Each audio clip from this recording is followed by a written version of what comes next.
Kakatapos mo lang palitan ang mga spark plug at ignition coil ng iyong sasakyan pero ang makina ay patuloy pa ring nag-aalog, nangangatog o nagkakaroon ng misfire. Akala mo ay naayos mo na ang problema pero wala pa ring nagbago. Bago gumastos sa bagong piyesa, alamin na ang misfire pagkatapos magpalit ng spark plug ay hindi laging dahil sa sira ng piyesa. Kadalasan, nasa ibang bahagi ang tunay na problema. Iyan ang tatalakayin natin. Alamin ang mga sanhi kung bakit ayaw pa rin umayos ng makina kahit napalitan na ang spark plug at ignition coil. Paano mabilis na matutukoy ang pinagmulan ng sira at higit sa lahat, paano maiiwasan ang pagpapalit ng mga piyesang maayos pa naman? Maraming driver ang nag-aakalang ang misfire ng makina ay laging nagmumula sa mga spark plug. Lohikal lang ito dahil sila ang direktang responsable sa paglikha ng kislap na nagpapasiklab sa pinaghalong hangin at gasolina sa bawat silindro. Ngunit para gumana ng maayos ang isang makina, kailangang magtulungan ng perpekto ang ilang mga elemento. Kailangan ng magandang kislap, tamang dami ng gasolina, sapat na hangin, tamang kompresyon, at elektronikong pamamahala na kayang pagsabayin ang lahat ng ito.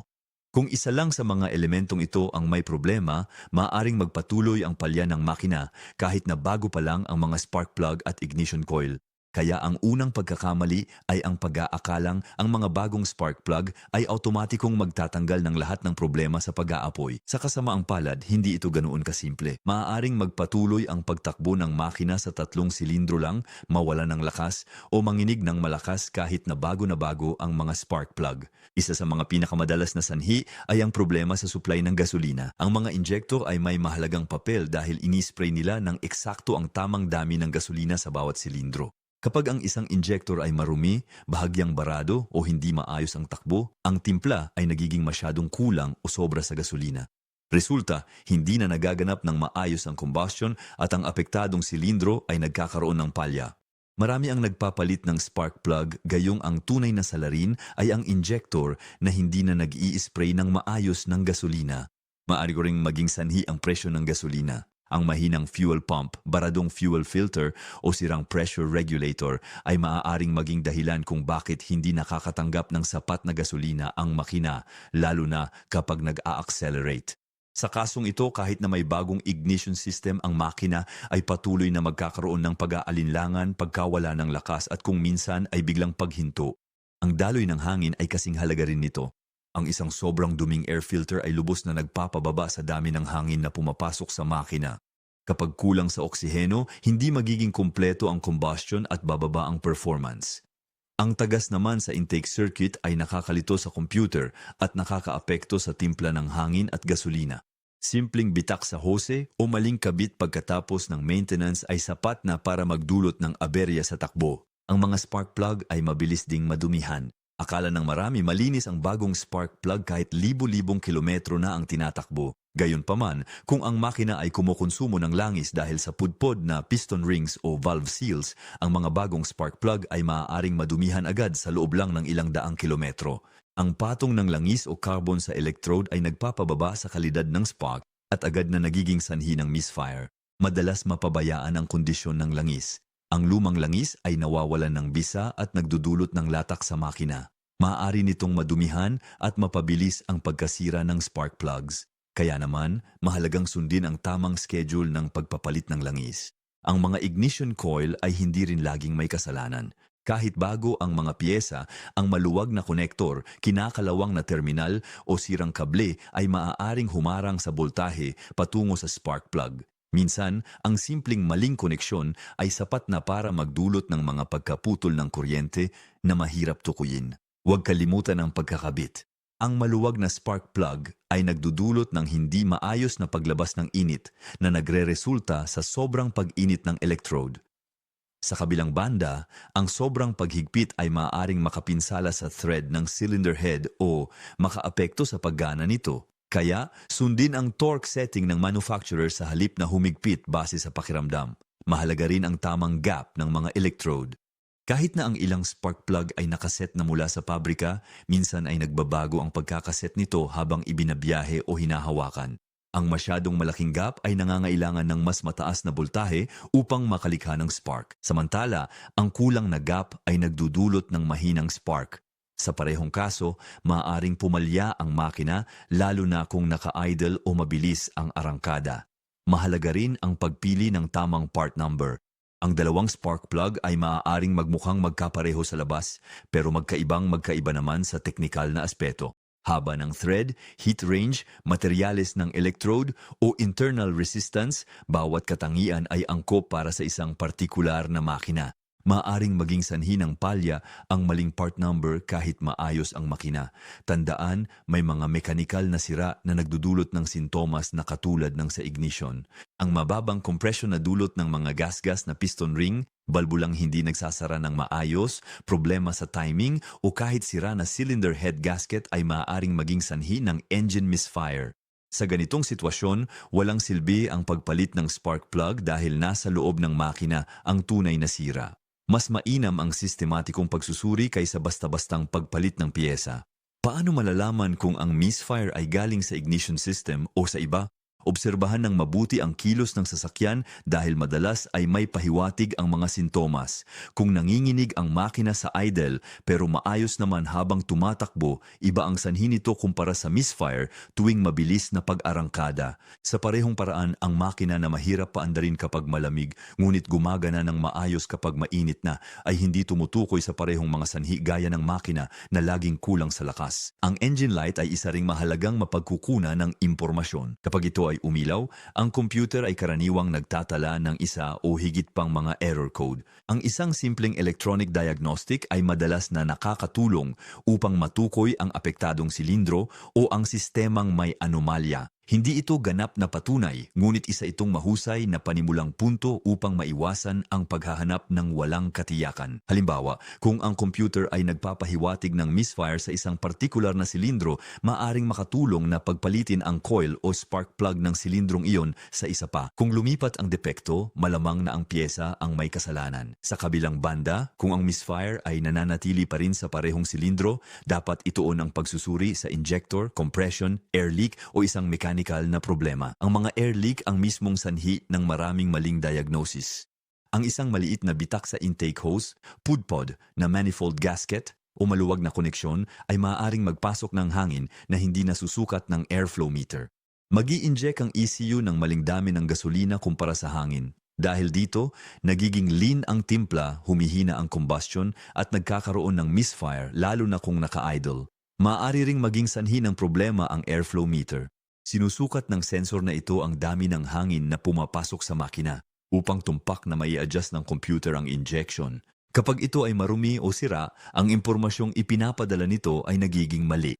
Maaaring mawalan ng lakas ang makina, mas malakas kumonsumo ng gasolina o magkaroon ng mga misfire na halos katulad ng problema sa ignition. Hindi rin dapat kalimutan ang crankshaft position sensor at ang camshaft sensor. Ang mga sensor na ito ay nagbibigay daan sa computer na malaman ng tumpak ang posisyon ng mga piston at balbula upang mapagana ang ignition sa tamang oras. Kung ang isa sa mga ito ay gumagana ng hindi maayos, ang spark ay maaaring malikha sa maling sandali na agad na magdudulot ng mga misfire o kaya ay paghinto ng makina. Importante rin ang kalidad ng gasolina. Ang kontaminadong fuel o mababang kalidad nito ay nakakaabala sa combustion.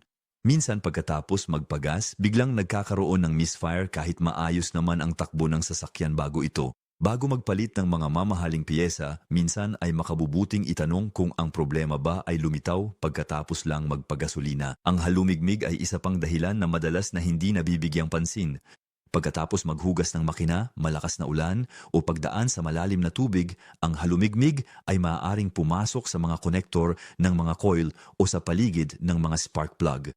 Ang halumigmig na ito ay nagiging sanhi ng electrical leak at pumipigil sa spark na maging sapat ang lakas.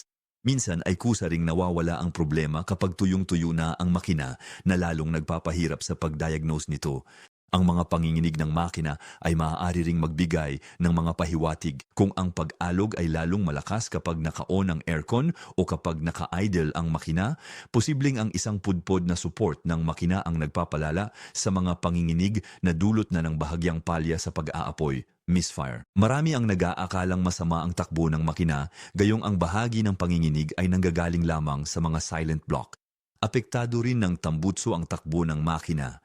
Ang baradong catalytic converter o particle filter ay naglilimita sa usok.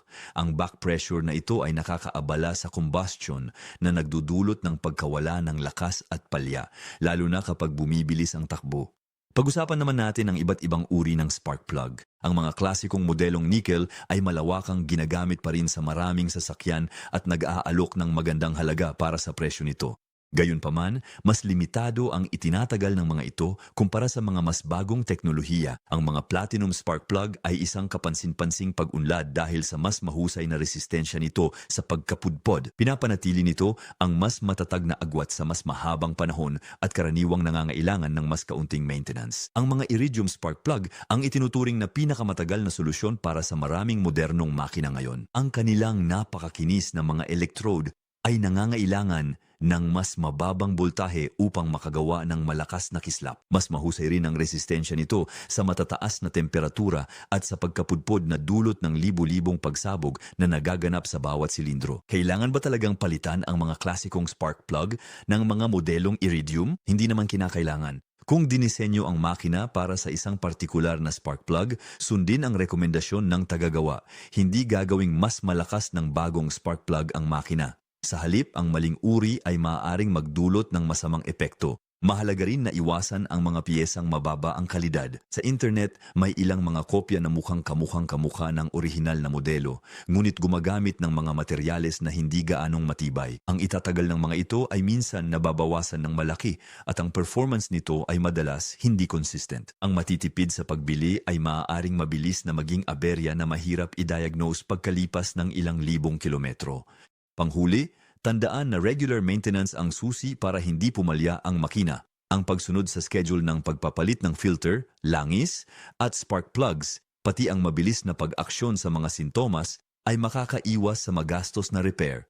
Ang maayos na maintenance ay nagre-resulta sa mas swabe at matipid na takbo, mas mababang polusyon at mas mahabang buhay ng makina. Tapusin natin ito sa mga madalas itanong ng mga motorista tungkol sa pumapalyang makina. Gaano kadalas dapat palitan ang mga spark plug?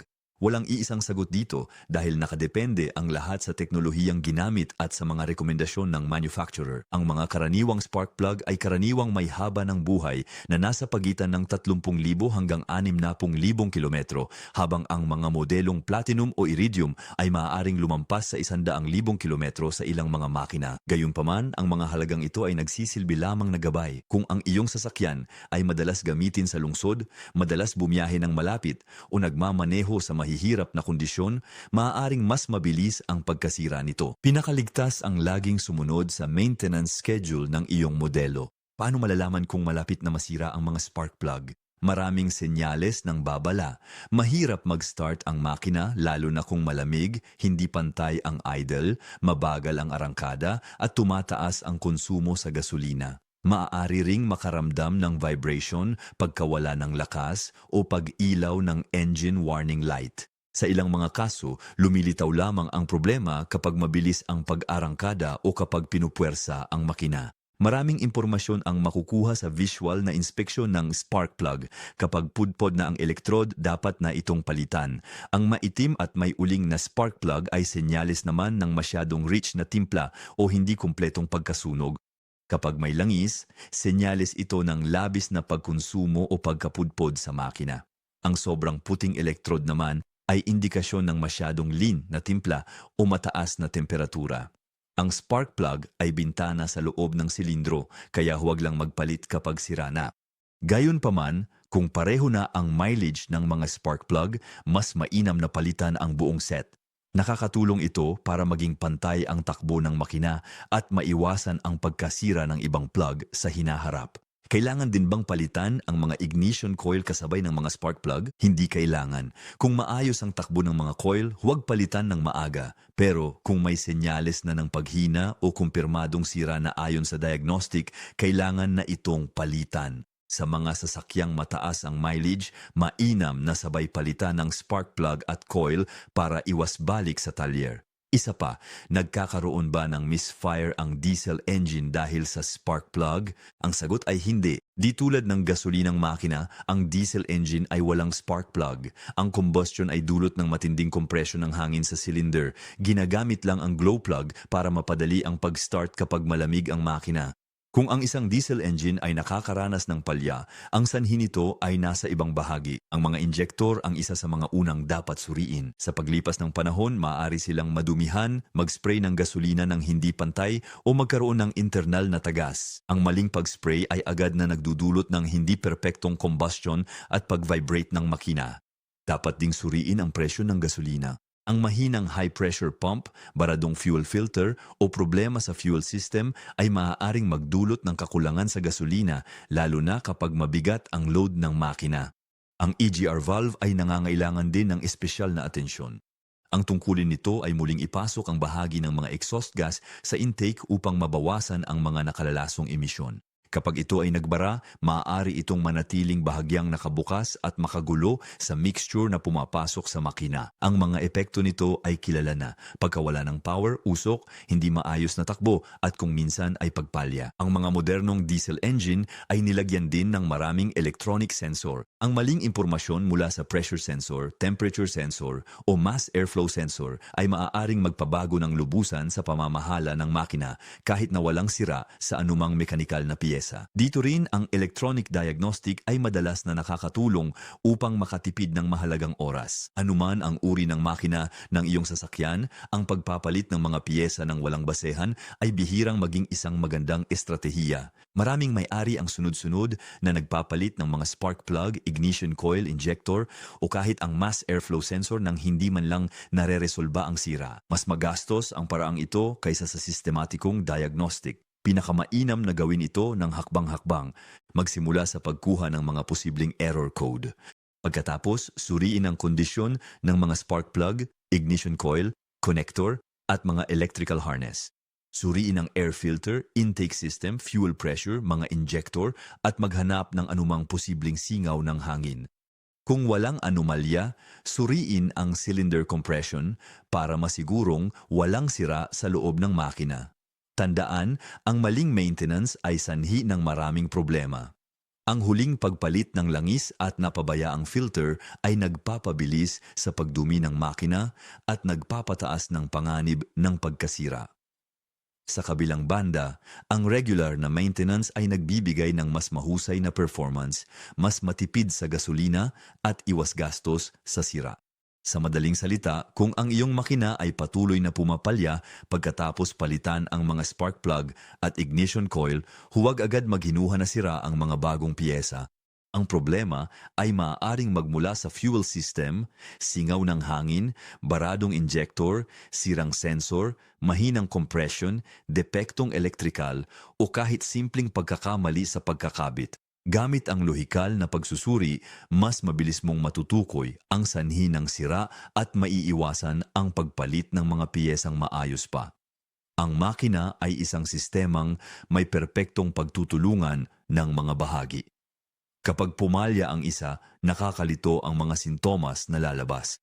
Kaya naman, mas mainam na hanapin ang tunay na sanhi ng problema kaysa sa tugunan lamang ang mga epekto nito. Ang mabilis na pag-aayos ay hindi lamang nakakatulong upang maiwasan ang mas magastos na pagkukumpuni, kundi pinapanatili rin nito ang husay, pagiging maaasahan at tibay ng iyong makina sa loob ng maraming taon.